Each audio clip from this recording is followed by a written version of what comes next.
কেমন আছেন আমার হবু বউ? হ্যাঁ ভালো আছি, আপনি কেমন আছেন? হ্যাঁ ভালো। আচ্ছা, আমাদের তো কয়দিন পর বিয়ে, চলুন একটু ঘুরতে যাই, এন্ড আমরা আরেকটু পরিচিত হই। যাব, আগে আপনি আমার 36,000 টাকা দেন, তারপর। ওমা, তুমি আবার আমার কাছে কিসের 36,000 টাকা পাও? তোমাকে তো ভালো করে এখনো আমার চিনাও হয়নি, আর তাছাড়া দেখাও তো হয়নি এখনো। আর তোমার কাছে কিংবা তোমার ফ্যামিলির কাছে তখন আমরা তো টাকাও ধার নিইনি, তাহলে 36,000 টাকা কিসের? ভাজা মাছটা উল্টে খেতে জানে না। अबे साले। আচ্ছা শোনেন, আপনি কি ছাড়া আমি আমার 18 বছর একা একা ঈদ কাটাইছি। হিসাবটা দেখুন, 18 × 2 = 36।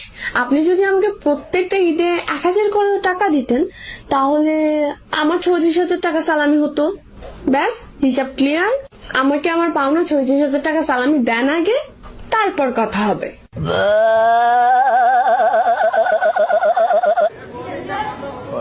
এমন কেন করো? তোমার টাকা মানেই তো আমার টাকা, তাই না?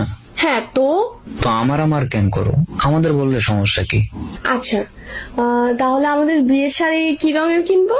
रुक तेरे को बताते तेरी चुत तेरी रुका। আর শোনো, আমাদের বোরকা কিন্তু কালো রঙের হবে, ঠিক আছে? দেখা করার সময় কালো বোরকা পরে আসবা।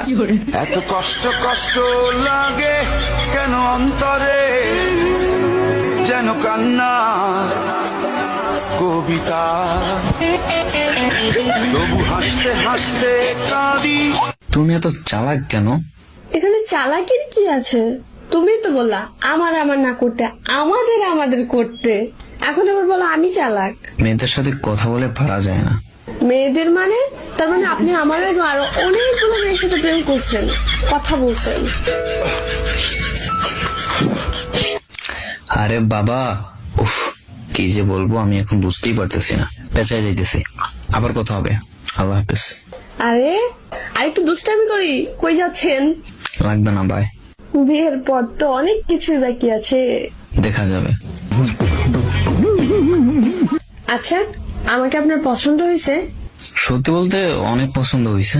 তুমি সৌন্দর্যের সীমা অতিক্রম করে নিয়েছো, এতটাই সুন্দর তুমি আমার কাছে। সীমাকে? বিয়ের আগেই তোমার একই চরিত্রের অবস্থা। সীমা কি তোমার গার্লফ্রেন্ডের নাম ছিল? আরে বাবা, এই সীমা সেই সীমা না, এটা অন্য সীমা। তার মানে দুইটা সীমার সাথে প্রেম করতেন আপনি? এসব শুনে আমার গলা শুকাই গেল, পানি খাবো।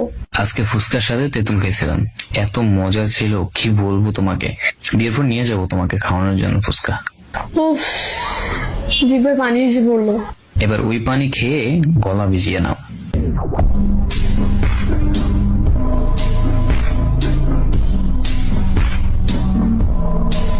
শুনেন, বিয়ের পর প্রতিদিন আমায় চকলেট আইসক্রিম কিনে দেবেন, ঠিক আছে?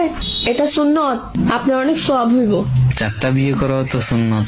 ਜਦੋਂ ਮੈਨੂੰ ਵੇਖੇਗੀ ਮੇਰੀ ਯਾਦ, ਜਦੋਂ ਆਊਗੀ ਤਾਂ ਪਤਾ ਲੱਗੂਗਾ ਬਾਰੇ ਵਾਲ ਕੇ ਦਿਲ ਤੇਰਾ, ਜਦੋਂ ਦਿਸੂਗਾ ਤਾਂ ਪਤਾ ਲੱਗੂਗਾ। থাক, লাগবে না কিছু আনা, এসব সুন্নত পালন না করলেও সমস্যা নাই।